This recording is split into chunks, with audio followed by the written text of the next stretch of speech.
तो आज हमारे पास हैं 20 MCQ। ये बहुत मोस्ट इम्पॉर्टेंट MCQ हैं ये बोर्ड एग्जाम के लिए। तो रॉलेट एक्ट किस वर्ष में लागू किया गया? तो 1919 में ये लागू हुआ था। ठीक है, रॉलेट एक्ट 1919 में लागू हुआ था, याद रखना। रॉलेट एक्ट के तहत क्या किया जा सकता था? बिना मुकदमा जेल 2 साल की जेल हो सकती थी इसमें। ठीक है, तो बी ऑप्शन सही है इसका।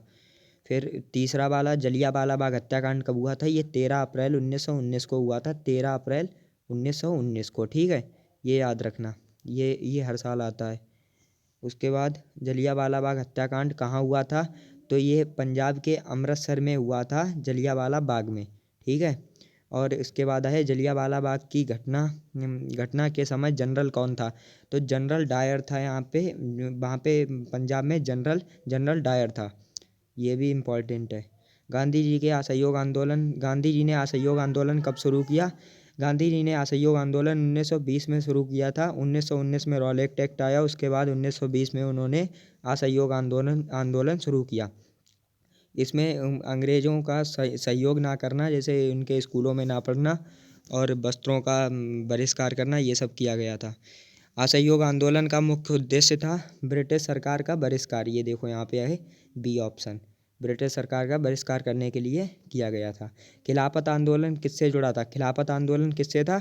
मुसलमानों से। मुसलमान अपने खलीफा जिसे मानते थे उसको वापस सत्ता में लाना चाहते थे और महात्मा गांधी ने इसका समर्थन किया था।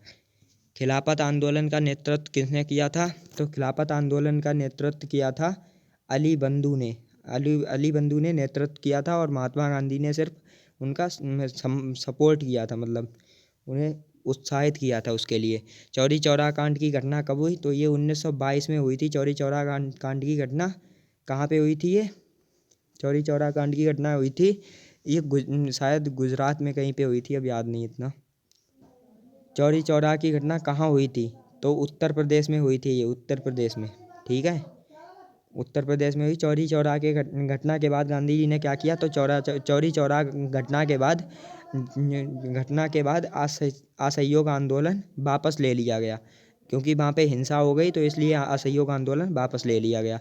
स्वदेशी का अर्थ क्या है? स्वदेशी का अर्थ है अपने देश का सामान स्वयं अपने देश का सामान उपयोग करना, मतलब अपने देश को स्वयं चलाना, या ऐसे ही कुछ, मतलब अपने देश को स्वयं चलाना, किसी का गुलाम नहीं बनना। ठीक है, ये स्वदेशी का अर्थ है। असहयोग आंदोलन के लोगों से क्या करने को कहा गया? असहयोग आंदोलन में अंग्रेज़ों का मतलब सहयोग करने से मना किया गया, तो सरकारी स्कूल छोड़ने के लिए कहा गया। शहरों में बच्चों ने सरकारी स्कूल कॉलेज छोड़ दिए, टीचरों ने पढ़ाना छोड़ दिया था। राष्ट्रवाद का क्या अर्थ है? राष्ट्रवाद का अर्थ है देश प्रेम, देश के प्रति प्रेम। ठीक है, भारत विश्व युद्ध कब शुरू हुआ? 1914 में शुरू हुआ, 1918 में ख़त्म हुआ। 4 साल चला था ये। बी ऑप्शन सही है इसका, बी ऑप्शन करेक्ट है। ठीक है, प्रथम विश्व युद्ध का भारत पर क्या प्रभाव पड़ा? प्रथम विश्व युद्ध का प्रभाव पड़ा, महंगाई बढ़ गई। इसकी महंगाई जो थी, बी ऑप्शन सही है, महंगाई बढ़ गई थी, क्योंकि फसलें सब सारी चीज़ें नष्ट हो गई, तो महंगाई बढ़ती जा रही थी। गांधी जी भारत कब लौटे? तो गांधी जी, ये तो सबको पता होगा, 1915 में लौटे थे। सी ऑप्शन सही है। और कहाँ से लौटे थे? अफ्रीका से लौटे थे। ठीक है, सत्याग्रह का अर्थ क्या है? सत्याग्रह का अर्थ है, सी ऑप्शन सही है इसमें, सत्य और अहिंसा। सत्य और अहिंसा। ठीक है, असहयोग आंदोलन में कौन शामिल नहीं था? असहयोग आंदोलन में कौन शामिल नहीं था?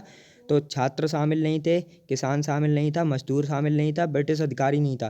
तो ब्रिटिश अधिकारी शामिल नहीं था, क्योंकि इनके लिए ब्रिटिश के अधिकारियों के लिए, ब्रिटिश सरकार के लिए तो ये किया गया था, ये शामिल नहीं थे।